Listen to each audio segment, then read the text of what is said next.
രാഹുൽ ഗാന്ധി എവിടെയായിരുന്നു കുറേ നാൾ? അദ്ദേഹം വിദേശത്ത് അജ്ഞാതവാസത്തിലായിരുന്നു എന്ന കാര്യം നമുക്ക് കൃത്യമായിട്ട് അറിയാം. അതിപ്പം സോഷ്യൽ മീഡിയയിൽ ചോദ്യം ചെയ്യപ്പെടുകയാണ്.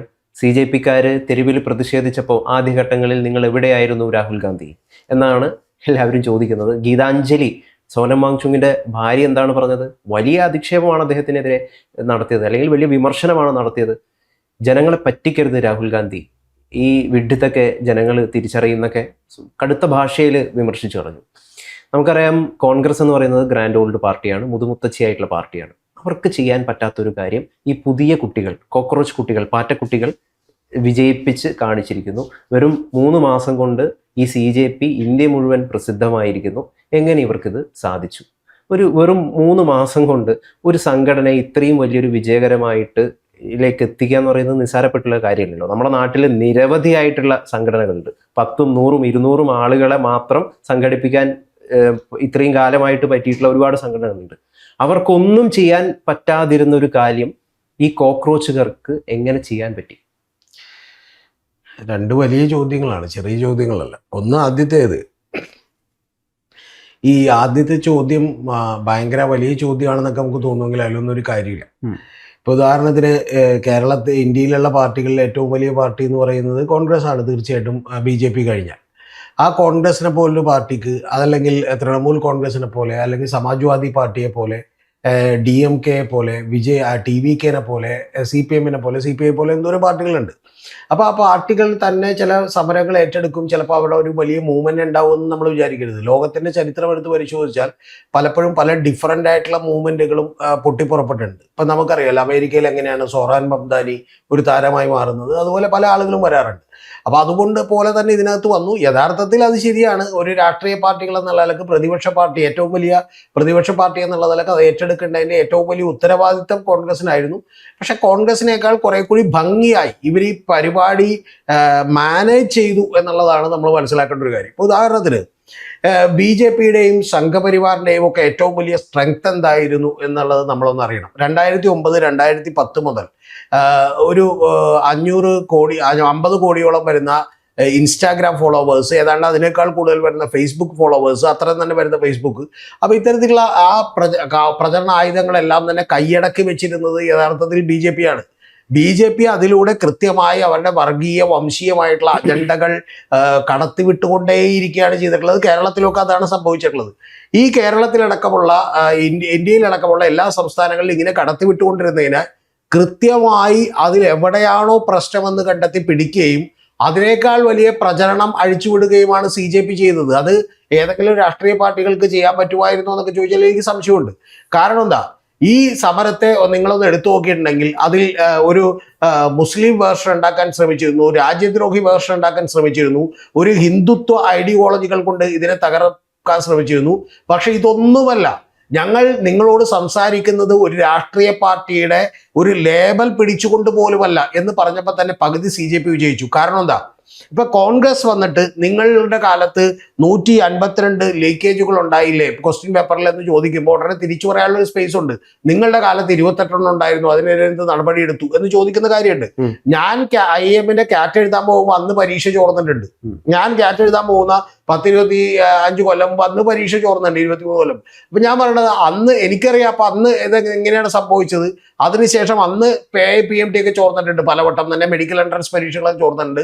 അപ്പൊ അതെല്ലാം ഉണ്ടായിട്ടുണ്ട്. അപ്പൊ അതിലുള്ള ഒരു വാട്ട് അബൌട്ടറി ക്വസ്റ്റ്യൻസ് പോലും ഒഴിവാക്കിക്കൊണ്ട് നിങ്ങൾക്ക് എന്തുകൊണ്ട് ഇത് ചെയ്യാൻ കഴിയുന്നില്ല എന്ന് പറയുന്ന ഒരു ചോദ്യം മാത്രമാണ് CJP മുന്നോട്ട് വെച്ചത്. പ്രത്യേകിച്ചും അത് 2,20,00,000 വരുന്ന ഒരു ഇൻസ്റ്റാഗ്രാം ഫോളോവേഴ്സിന്റെ ചോദ്യങ്ങളായി കൂടി മാറുകയും സൂര്യകാന്ത് എന്ന് പറയുന്ന ചീഫ് ജസ്റ്റിസ്, അദ്ദേഹം പറഞ്ഞിട്ടുള്ള ഒരു അസംബന്ധം കോക്രോച്ചുകളാണ് എന്നൊക്കെ പറയുന്നത് ഒരു വലിയ അവർക്ക് വലിയ നേട്ടമായി തീരുകയും ഒക്കെ ചെയ്ത് എന്ന് മാത്രമല്ല, ഏറ്റവും ഒടുവിൽ പോലും ഇതൊന്നും കേൾക്കാൻ, ഇവരെ തല്ലുകൊള്ളുന്ന വീഡിയോ ഒന്നും കേൾക്കാൻ ഞങ്ങൾക്ക് സമയമില്ല എന്ന് ചീഫ് ജസ്റ്റിസ് ഓഫ് ഇന്ത്യ പറയുന്നത് കൂടി കേട്ടപ്പോൾ ഈ പ്രശ്നത്തെ വലിയ തോതിൽ ഇവരെല്ലാം സഹായിച്ചു.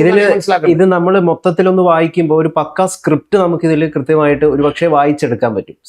സൂര്യകാന്ത് ഒരു സാധനം പറയുന്നു, പെട്ടെന്നൊരു അഭിജിത്ത് പൊടുന്നനെ അങ്ങ് വികസിക്കുന്നു, പെട്ടെന്ന് അവർക്ക് വലിയ ഫോളോവേഴ്സ് ഉണ്ടാകുന്നു.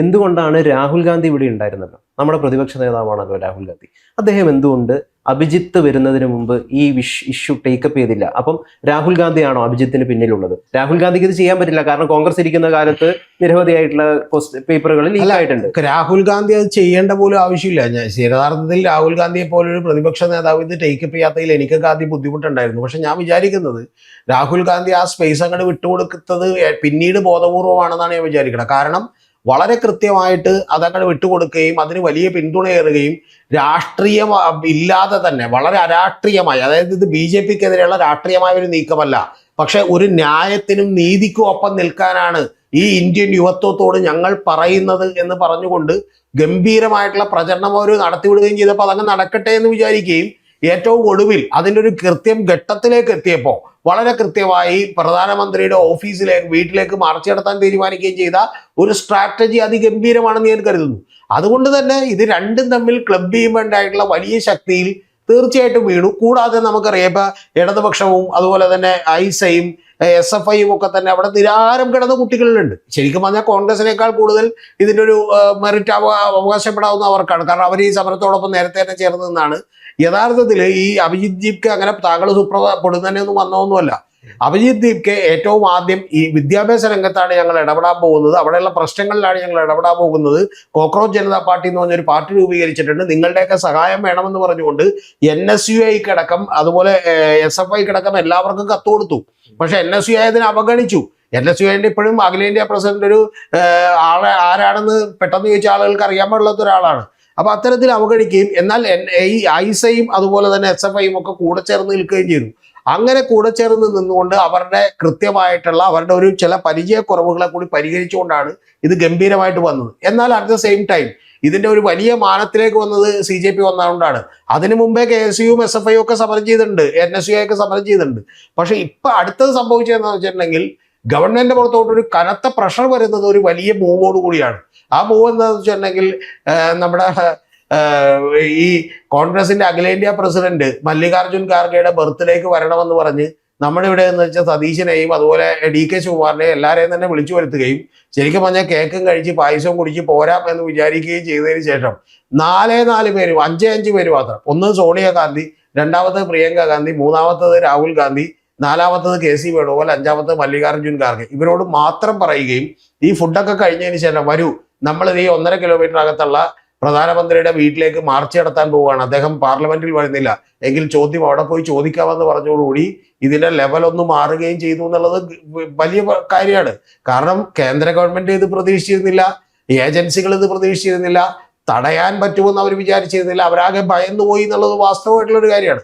അപ്പൊ അത്തരം ഒരു കാര്യം ഉണ്ടായി എന്നുള്ളതിന് നമ്മൾ ഇനിയിപ്പോ കയറി മുറിച്ചുകൊണ്ട് നേരത്തെ പുള്ളി ഏറ്റെടുക്കണ്ടായിരുന്നത് ശരിയാണ്. നേരത്തെ പുള്ളി കുറെ കൂടി എഫിഷ്യന്റായി ഏറ്റെടുത്തിരുന്നുവെങ്കിൽ ഒരു CJP എന്നൊരു പ്രസ്ഥാനം ഉണ്ടാവില്ലായിരുന്നു. സാർ ഇത് പക്ഷെ ഉണ്ടായത് നന്നായി എന്നാണ് നമ്മൾ വിചാരിക്കുന്നത്. ഉണ്ടായത് നന്നായി, നമ്മൾ പക്ഷെ ആരും ചോദിക്കാത്തത് അല്ലെങ്കിൽ ചിന്തിക്കാത്ത ഒരു കാര്യം എന്താണെന്ന് വെച്ച് കഴിഞ്ഞാൽ എങ്ങനെ ഇവരുണ്ടായി. ഒരു സംഘടനാ പ്രവർത്തനം നടത്തിയിട്ടുള്ള എല്ലാവർക്കും അറിയാവുന്ന ഒരു കാര്യമാണ് സംഘടന രൂപീകരിക്കുക, ആളുകളെ മൊബിലൈസ് ചെയ്യുക എന്ന് പറയുന്നത് എളുപ്പ കാര്യമല്ല.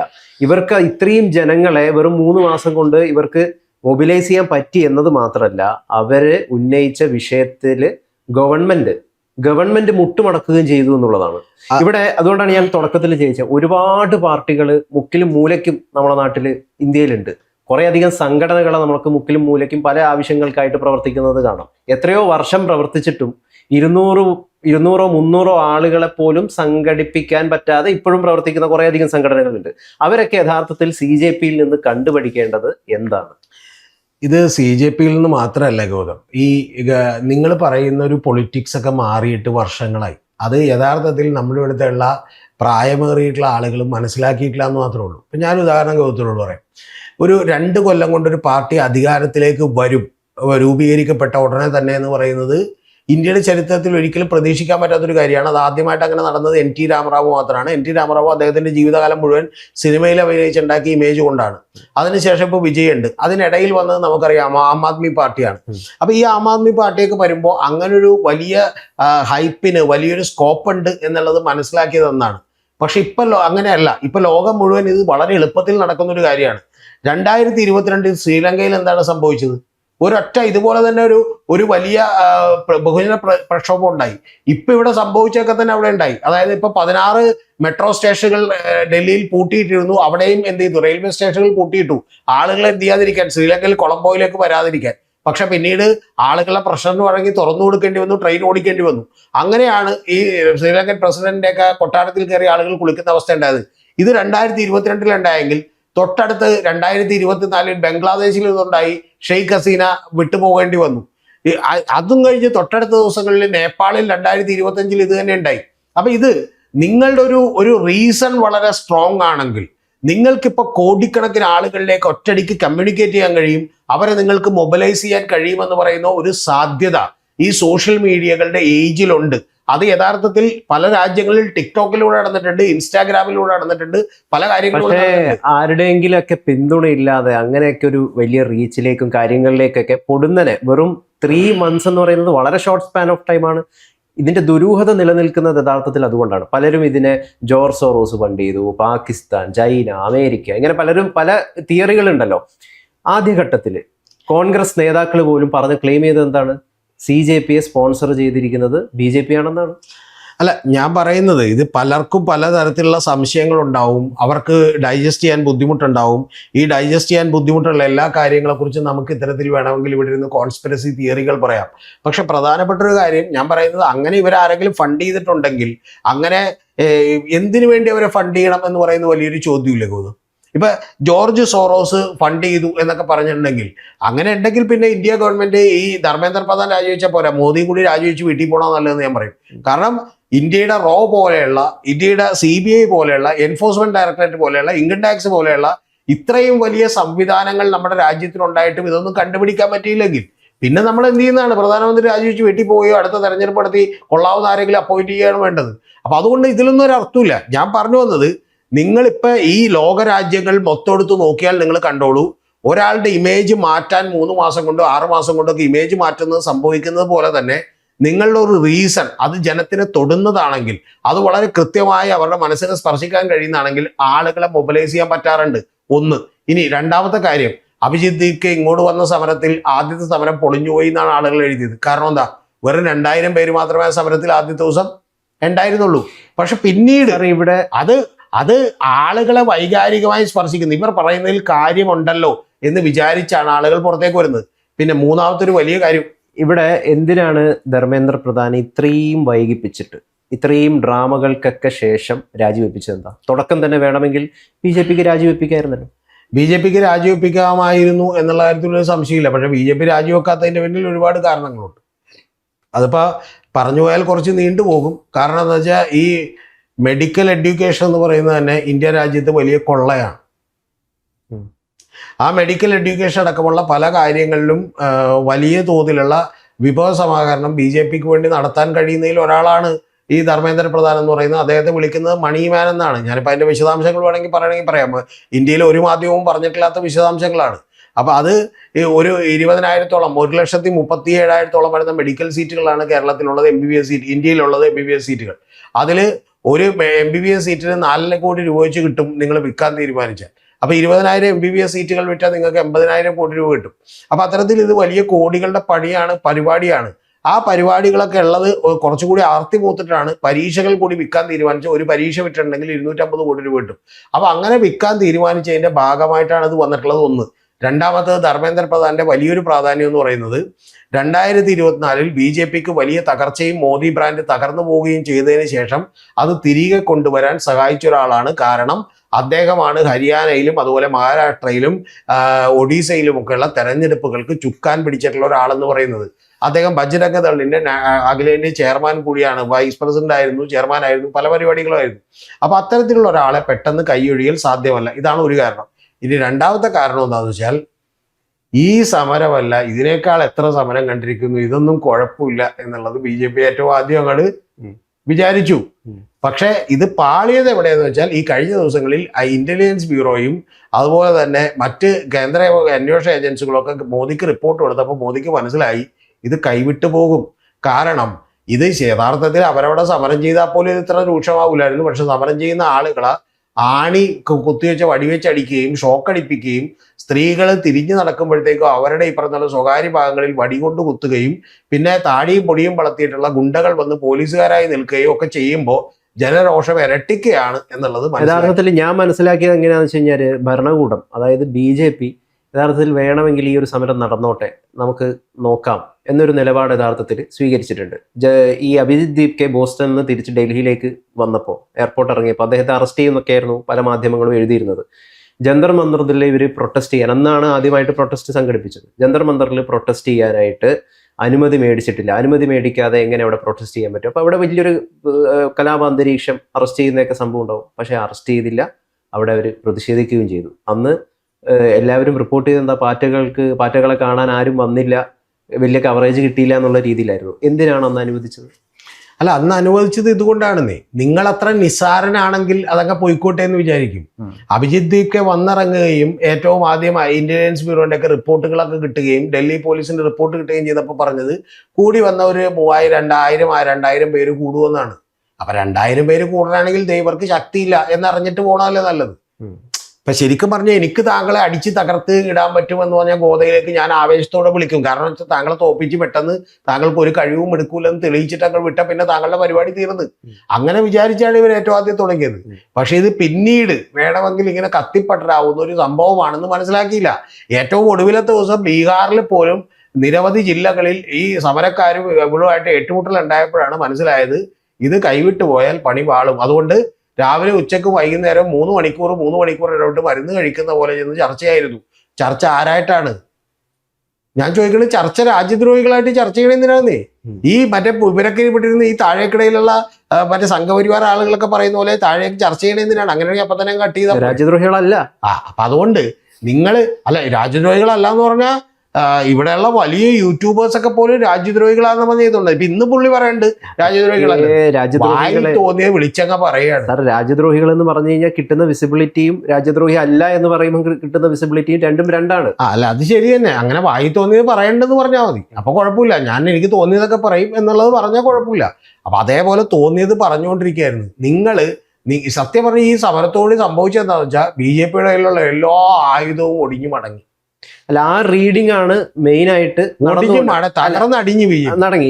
ഓക്കെ, അത് നിരന്തരമായി എല്ലാ അമ്പും തീർന്നു. യഥാർത്ഥത്തിൽ വേറൊരു റീഡിംഗ് കൂടി അതിലുണ്ടല്ലോ. ആ റീഡിംഗ് എന്ന് പറഞ്ഞാൽ CJP യഥാർത്ഥത്തിൽ ഗുണപ്രദമായത് BJPക്ക് ആണോ എന്നുള്ളൊരു റീഡിംഗ് ഇപ്പം നടക്കുന്നുണ്ട്.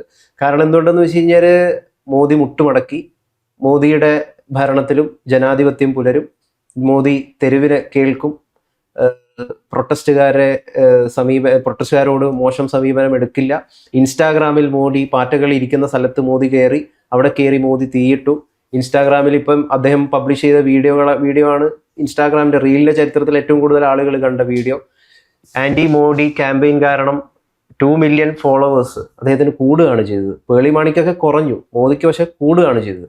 ഇങ്ങനെയുള്ള കുറേ ഗുണകരമായിട്ടുള്ള കാര്യങ്ങൾ രൂപപ്പെട്ടിട്ടുണ്ടല്ലോ. അതായത് കീഴ്പ്പെടുക, ഒരു സമരത്തിന് മുമ്പിൽ കീഴ്പ്പെടുക എന്ന് പറയുന്നത് ഭരണകൂടത്തിന്റെ ഒരു തന്ത്രം തന്നെയാണല്ലോ. ഒരു സമരത്തിന് മുമ്പിൽ കീഴ്പ്പെടുക എന്ന് പറയുന്ന ഒരു തന്ത്രമാണ്. അത് ശരി തന്നെ, കുഴപ്പമൊന്നുമില്ല. പക്ഷെ താങ്കൾ പറഞ്ഞ പോലെ ഈ ഇന്ത്യ മഹാരാജ്യത്തുള്ള 20 ലക്ഷം പേര് ഇൻസ്റ്റാഗ്രാമിൽ മോദിക്ക് ഫോളോവേഴ്സായി വന്നു, അത് ഭയങ്കര മിടുക്കാണ് എന്നൊക്കെ പറയുന്നത് കേട്ടിട്ട് എനിക്ക് കരയാൻ മാത്രമേ സാധിക്കുള്ളൂ. അതിന്റെ കാരണം എന്താണെന്ന് വെച്ചാൽ, ഞാൻ നിങ്ങൾക്കെതിരെ സംസാരിച്ചുകൊണ്ടിരുന്നപ്പോൾ എനിക്ക് വലിയ ഫോളോവേഴ്സ് ഒന്നും ഉണ്ടായില്ല. പകരം നിങ്ങളുടെ മുമ്പിൽ ഞാൻ സാഷ്ടാംഗം നമസ്കരിച്ച് കീഴടങ്ങിയതിന് ശേഷം എൻ്റെ മന്ത്രിയെ രാജിവെപ്പിച്ച് ഞാനും നിങ്ങളൊപ്പം ഉണ്ട്, എന്നെയും കൂടി ചേർക്കണേ എന്ന് പറഞ്ഞപ്പോൾ 20 ലക്ഷം പേര് എന്ത് ചെയ്തു? കൂടിയെന്നാ പറയണം. എന്ന് പറഞ്ഞാൽ യഥാർത്ഥത്തിൽ ഞാൻ എൻ്റെ ഐഡിയോളജിയും എൻ്റെ വ്യക്തിത്വവും എൻ്റെ കർക്കശ നിലപാടുകളും ഞാൻ വിട്ടൊഴിഞ്ഞു എന്നാണ് പറഞ്ഞേക്കണത്. ആ വിട്ടൊഴിഞ്ഞു എന്ന് പറഞ്ഞപ്പോൾ കുറെ പേര് കൂടുതൽ കണ്ടിട്ടുണ്ട്. കാരണം ഈ പ്രശ്നം ഇന്ത്യ മുഴുവൻ ആളിക്കത്തിയ പ്രശ്നമായതുകൊണ്ട് ജൻസികൾ, സാധാരണ പുള്ളിയുടെ വീഡിയോ ഒന്നും കാണാത്ത ആളുകളും ഇതെടുത്ത് കണ്ടിട്ടുണ്ട്. അത്ര ഉള്ള ഇതിന്റെ കാര്യം. ഇപ്പം പിന്നെ ഒരു കാര്യം, ഈ പരാജയത്തിൽ പോലും നിങ്ങൾ ഇങ്ങനെ സന്തോഷിക്കുന്നത് നല്ല കാര്യമാണ്. കാരണം എന്താ വെച്ചാൽ ഈ സന്തോഷത്തിനിടയിൽ ഞങ്ങൾക്ക് 20 ലക്ഷം ഫോളോവേഴ്സ് കൂടി എന്നൊക്കെ പറയുന്നതിലൊന്നും ഒരു അർത്ഥമില്ല.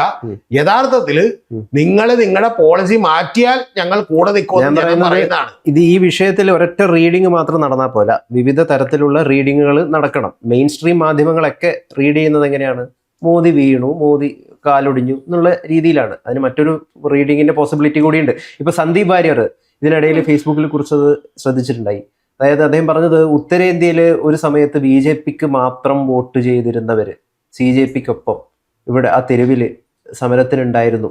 അപ്പോൾ ആ വിദ്യാർത്ഥികൾ എന്നൊക്കെ പറഞ്ഞിട്ട്, അപ്പോൾ നമുക്കറിയാം 2014 BJP അധികാരത്തിൽ എത്തിച്ചതാരാണ്? യുവജനങ്ങൾ കൂടിയാണ്. അപ്പോൾ അങ്ങനെ ഒരു യുവജനങ്ങളുടെ പ്രശ്നത്തിൽ എങ്ങനെയാണ് BJPക്ക് ഇടപെടാതിരിക്കാൻ പറ്റുക? ഇങ്ങനെ എത്ര എണ്ണം കാണണം. ഇപ്പൊ ഇന്നലെ ഈ പറയുന്ന ഒരു പയ്യൻ, അവൻ്റെ ഒരു വിരല് പോലീസുകാർ അടിച്ചൊടിച്ചിട്ടുണ്ട്. ആ പോലീസുകാർ അടിച്ചൊടിച്ച വീഡിയോയിലൂടെ അവൻ പറയുന്ന വാചകം എന്താണെന്ന് വെച്ചിട്ടുണ്ടെങ്കിൽ, ഈ പറയുന്ന ഇത് ഞാൻ 2019 നിങ്ങൾക്ക് വോട്ട് ചെയ്ത വിരലാണ്, 2024 നിങ്ങൾക്ക് വോട്ട് ചെയ്ത വിരലാണ്, ആ വിരലാണ് നിങ്ങൾ എന്ത് ചെയ്തേക്കണത്, അടിച്ചൊടിച്ചേക്കണത് എന്ന് ആളുകൾ പറയുന്നുണ്ട്. അപ്പൊ യഥാർത്ഥത്തിൽ നേരത്തെ BJPയുടെ ഒപ്പം ഉണ്ടായവർ പോലും ഇവരെന്ത് പോക്രിത്തരമാണ് ഈ കാണിക്കുന്നത് എന്നുള്ളത് പറഞ്ഞുകൊണ്ടിരിക്കുകയാണ്. പിന്നെ രണ്ടാമതൊരു ചോദ്യമുണ്ട്, നിങ്ങൾ പറഞ്ഞ പോലെ ഇതിൽ ജോർജ് സോറോസ് ഫണ്ടിറക്കി, അമേരിക്ക ഏജൻസി ഫണ്ടിറക്കി എന്നൊക്കെ പറഞ്ഞ് കുറെ മണ്ടത്തരങ്ങളൊക്കെ ഇവരെന്ന് പറയുന്നുണ്ട്. എൻ്റെ പൊന്നു സുഹൃത്തെ, അങ്ങനെ ഫണ്ടിറക്കി ഇവിടെ എന്തെങ്കിലും ചെയ്യണമെന്നുണ്ടെങ്കിൽ ഇവിടുത്തെ ഗവൺമെന്റ് അമേരിക്കക്ക് എതിരേക്കുന്ന ഗവൺമെന്റ് ആവട്ടെ. ശരി, ഇത് അമേരിക്ക പറയുന്നത് കേട്ട് എവിടെ നിന്നാണ് ഡീസൽ മേടിക്കേണ്ടത്, ഫ്യൂല് മേടിക്കേണ്ടത്, അങ്ങനെ ഇവിടെ പറയുന്നിടത്ത് വേണമെങ്കിൽ ഞങ്ങൾ 3 വട്ടം ഇമ്പോസിഷൻ എഴുതി ഒപ്പിട്ടേക്കാം എന്ന് പറയുന്ന ഒരു ഗവൺമെന്റ്. സാർ, ഈ പൊളിറ്റിക്സ് എന്ന് പറയുന്നത് നമ്മൾ ഈ കാണുന്നത് മാത്രമല്ലല്ലോ, അതിന്റെ അടിയിൽ നടക്കുന്ന പല കാര്യങ്ങളാണല്ലോ യഥാർത്ഥ പൊളിറ്റിക്സ് എന്ന് പറയുന്നത്. സാധാരണ ജനം അത് അറിയുന്നില്ല എന്ന് പറയുന്ന ഒരു യാഥാർത്ഥ്യമാണ്. വിസിബിൾ ആയിട്ടുള്ള കാര്യം മാത്രമല്ലല്ലോ പൊളിറ്റിക്സ്. എന്തുകൊണ്ടാണ് ഈ ദുരൂഹത വരാനുള്ള കാരണം എന്ന് വെച്ച് കഴിഞ്ഞാൽ 3 മാസം കൊണ്ട് എങ്ങനെയാണ് ഇങ്ങനെ ഒരു പാർട്ടിക്ക് ഇത്രയും വളർച്ചയിലേക്ക് എത്താൻ പറ്റുന്നത് എന്നുള്ളതുകൊണ്ടാണ്. 3 മാസം കൊണ്ട് തന്നെ നിങ്ങളൊന്ന് ആലോചിച്ച് നോക്കുന്നത്, ബാലേന്ദ്ര ഷാ എന്ന് പറയുന്ന നേപ്പാളിലെ ഒരാള് ശരിക്കും പറഞ്ഞാൽ അവിടെയുള്ള എല്ലാ രാഷ്ട്രീയ പ്രസ്ഥാനങ്ങളെയും തകർത്തിടുകയും അധികാരത്തിലേക്ക് വരികയും ചെയ്ത് നമ്മൾ കണ്ടതല്ലേ. ഓക്കെ, ബംഗ്ലാദേശിൽ ശരിയാണ്, അവർ കുറെ നാളത്തെ പ്രവർത്തനം ഉണ്ടായിരുന്നു എന്നെങ്കിലും നമുക്ക് വിചാരിക്കാം. ശ്രീലങ്കയിൽ അങ്ങനെയാണോ കണ്ടത്? ഒരു സുപ്രഭാതത്തിൽ ഒരു ജനങ്ങൾ മുഴുവൻ ഇറങ്ങി ചെന്ന് ഒരു ഭരണകൂടത്തെ അട്ടിമറിക്കുന്നത് നമ്മൾ കണ്ടതല്ലേ. ലാസ്റ്റ് ഈ പറയുന്ന പോലെ കിട്ടുന്ന ആദ്യത്തെ വിമാനത്തിൽ കയറി ചിറകി പിടിച്ചിട്ട് അപ്പുറത്തേക്ക് എന്ത് കണ്ടപ്പഴി ഓടുന്നത് നമ്മൾ കണ്ടതല്ലേ. അപ്പൊ ഇതുപോലെയുള്ള നിരവധി സംഭവങ്ങൾ നടക്കാൻ തക്ക രീതിയിലേക്ക് നമ്മുടെ രാജ്യം വളരെ ചുരുങ്ങിയിരിക്കുന്നു. അത്തരത്തിലുള്ളൊരു മെസ്സേജുകൾ സ്പ്രെഡ് ചെയ്യാൻ വേണ്ടിയിട്ടുള്ള ലെവലിലേക്ക് നമ്മുടെ സോഷ്യൽ മീഡിയ വളർന്നിരിക്കുന്നു എന്നുള്ളൊരു കാര്യം കൂടിയുണ്ട്. ഇനി ഇതിൽ തന്നെ ഞാൻ വിചാരിക്കുന്ന സാർ പറയുന്നത് നാളെ ഒരു സമരം ഇനിയിപ്പോ ആര് വിചാരിച്ചു കഴിഞ്ഞാൽ ഇതേപോലെ വിജയിപ്പിക്കാൻ പറ്റുന്നതാണ്. ഇപ്പൊ അടുത്തത് വന്നുകൊണ്ടിരിക്കുകയാണ്. റിസർവേഷന്റെ കാര്യം, അതുപോലെ മറ്റേ എത്തനോളിന്റെ കാര്യത്തിൽ ഈ പറയുന്ന പോലെ എന്താണ് ഈ Janata party E20 Janata party എന്തോ പറഞ്ഞ് സംഭവം വരികയാണ്. അപ്പൊ ഇതിന്റെ പ്രശ്നം എന്താണെന്ന് വെച്ചിട്ടുണ്ടെങ്കിൽ, ഇത് യഥാർത്ഥത്തിൽ പിന്നെ ഗൗതം പറഞ്ഞ വായനയുടെ കുഴപ്പമെന്ന് വെച്ചാൽ, ഇപ്പൊ നാളെ പിണറായി വിജയനോട് ഭരിക്കുകയാണ്, നമ്മളൊക്കെ കൂടി സമരം ചെയ്തിട്ട് നാളെ പിണറായി വിജയൻ ഒരു മന്ത്രി രാജിവെക്കുമ്പോൾ അതിൽ മന്ത്രി രാജിവെക്കുന്നത് പിണറായി വിജയന്റെ നേട്ടമാണെന്നൊരു വായന ഉണ്ടാകണമെന്നൊക്കെ പറയാം.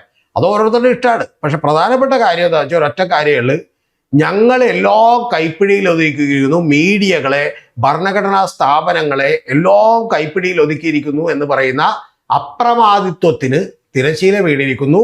യഥാർത്ഥത്തിൽ 25 കൊല്ലം 30 കൊല്ലം 40 കൊല്ലം ഞങ്ങൾ ഭരിക്കുമെന്ന് പറഞ്ഞവര് 2029 കിട്ടുക എന്ന് ചോദിക്കുന്ന അവസ്ഥയിലേക്ക് എത്തി. ഇതിലിപ്പം BJP സോഷ്യൽ മീഡിയയിൽ നടത്തിക്കൊണ്ടിരിക്കുന്ന പ്രചരണം എന്താണെന്ന് വെച്ച് കഴിഞ്ഞാൽ, കോൺഗ്രസ്സുകാർക്ക് പോലും ചെയ്യാൻ പറ്റാത്ത കാര്യം ഈ രാജ്യത്തെ യുവാക്കൾക്ക് വേണ്ടിയിട്ട് ഞങ്ങൾ ചെയ്തിരിക്കുന്നു എന്നുള്ളതാണ്.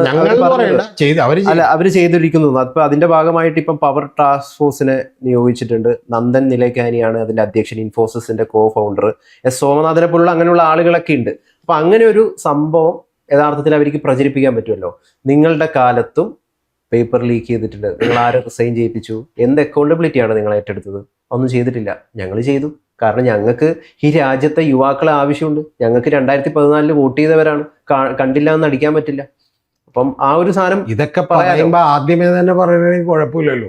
ഇത് നിങ്ങളവിടെ മറ്റേ പെല്ലറ്റ് വെച്ച് വെടിവെച്ചിട്ടും, അതുപോലെ തന്നെ നിങ്ങൾ അവരെ അടിച്ചോടിക്കാൻ ശ്രമിച്ചും, നിങ്ങൾ അവരുടെ മറ്റേ ആണി പിടിപ്പിച്ച വടികൾ കൊണ്ട് അവരുടെ ദേഹം മുഴുവൻ മുറിവേൽപ്പിച്ചിട്ടും ഞങ്ങളെന്താണ് നിങ്ങൾക്ക് വേണ്ടി ഇത് ചെയ്യുകയാണെന്ന് പറഞ്ഞാൽ ആരെങ്കിലും വിശ്വസിക്കുമോ?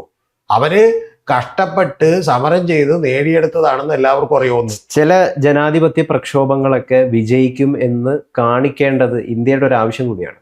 അല്ല, ഇന്ത്യക്ക് വളരെ ആവശ്യമുണ്ട്. കാരണം എന്ന് വെച്ചാൽ ഇതുപോലെ ആരെങ്കിലും ഒരു അധികാര പ്രമത്തത കൊണ്ട് ഞങ്ങൾ അടുത്ത 50 കൊല്ലം ഭരിക്കുമെന്നൊക്കെ പറഞ്ഞവർ ഇപ്പൊ 2029 എങ്ങനെയെങ്കിലും കിട്ടുമോ, ഉത്തർപ്രദേശ് അടുത്തവണ എങ്ങനെയെങ്കിലും ജയിക്കാൻ പറ്റുമോ എന്നൊക്കെ ടെൻഷനിലായിട്ടുണ്ട്. അതൊരു കാര്യം. പിന്നെ രണ്ടാമത്തെ കാര്യം, താങ്കൾ അറിയാത്തൊരു കാര്യം പറയാം. കോൺഗ്രസിൻ്റെയൊക്കെ ഭരണകാലത്തൊക്കെ ലീക്കേജ് ഉണ്ടായിട്ടുണ്ട്, പ്രശ്നങ്ങൾ ഉണ്ടായിട്ടുണ്ട്. പക്ഷെ ഒരു കാരണവശാലും ഈ ലീക്കേജും അതുപോലെ തന്നെ ഇത്തരത്തിലുള്ള അഴിമതികളൊന്നും സെൻട്രലൈസ് ചെയ്യപ്പെട്ടിരുന്നില്ല. ഇപ്പം അങ്ങനെയല്ല. ഇപ്പം എന്ന് പറഞ്ഞിട്ടുണ്ടെങ്കിൽ ഇന്ത്യയിൽ ഇത്തരം കാര്യങ്ങളൊക്കെ തന്നെ സെൻട്രലൈസ് ചെയ്യപ്പെടുകയാണ്. ഇപ്പം നന്ദൻ നിലേകാനി കോൺഗ്രസ്സുകാരനാണ്. അദ്ദേഹം കോൺഗ്രസിന്റെ ഭാഗമായി ഇന്ന് കഴിഞ്ഞോടെ മത്സരിച്ച ഒരാളാണ്. ബാംഗ്ലൂരിൽ നിന്ന് മത്സരിച്ച ഒരാളാണ്. മിടുക്കനായിട്ടുള്ള ഒരാളാണ്. പക്ഷെ അദ്ദേഹത്തിനൊന്നും ആവശ്യമില്ല. ഒരു മിടുക്കനായിട്ടുള്ള ഒരു IAS ഉദ്യോഗസ്ഥനെ പിടിച്ച് ആ പൊസിഷനിൽ വെക്കുകയും 10, 100, 200 സ്റ്റാഫിനെ എടുത്ത് വെക്കാൻ പറയുകയും ചെയ്ത ഈ പരിപാടി ഗംഭീരമായിട്ട് നടക്കും. പക്ഷെ ഇത് നടക്കാത്തത് ഇവർക്ക് വേണ്ടെന്ന് വെച്ചിട്ടാണ്. ഇവരുടെ താല്പര്യങ്ങൾ മറ്റു പലതും ആയതുകൊണ്ടാണ്. കാരണം ആദ്യമേ തന്നെ ഗ്ലോബറീന ടെക്നോളജീസ് എന്ന് പറഞ്ഞ ഒരു കമ്പനി, ആ കമ്പനി കണ്ണൂരിലുള്ള യൂണിവേഴ്സിറ്റി പോലും ബ്ലാക്ക് ലിസ്റ്റിൽ പെടുത്തിയ ഒരു കമ്പനി, ആ കമ്പനി കോപ്ടെക് എഡ്യൂടെക് എന്ന് പറയുന്ന ഒരു കമ്പനിയായി പേര് മാറ്റി വരുമ്പോൾ, പണ്ട് നസീർ സിനിമകളിൽ നസീർ മറ്റേ മറുകൊട്ടിച്ച് വന്ന് ഞാൻ വേറെ ആളാണെന്ന് പറഞ്ഞ് അഭിനയിച്ച പോലെ ഇവിടെ ഗവൺമെന്റിനൊന്നും മനസ്സിലാകാഞ്ഞിട്ടല്ല. ഇതിന്റെ പിന്നിൽ വളരെ വ്യവസ്ഥാപിതമായിട്ടുള്ള അഴിമതിയാണ്. അത് ലക്ഷക്കണക്കിന് കോടി രൂപയുടെ അഴിമതിയാണ്. അതിൻ്റെ കൊണ്ടാണ് ഈ പ്രശ്നം മുഴുവൻ ഉണ്ടായിട്ടുള്ളത്. അതുകൊണ്ടാണ് ഈ രോഷം ഉണ്ടായിട്ടുള്ളത്. അതുകൊണ്ടാണ് 22 കുട്ടികളും 93 കുട്ടികളും കൊല്ലപ്പെട്ടിട്ട് ഇവർക്ക് വലിയ പ്രശ്നമില്ലാത്തത്. അതുകൊണ്ടാണ് ഇപ്പോഴും കലി തീരാതെ ഇവരെ ബാക്കിയുള്ളവരെ കൂടി വെടിവെച്ച് കൊല്ലണം എന്നൊക്കെ പറഞ്ഞുകൊണ്ടിരിക്കുന്നത്. അതുകൊണ്ട് ഇതൊക്കെ ഇങ്ങനെ നടക്കും ഇന്ത്യയിൽ എന്ന് എന്തായാലും CJP ഒരു അതിശയം തന്നെയാണ്.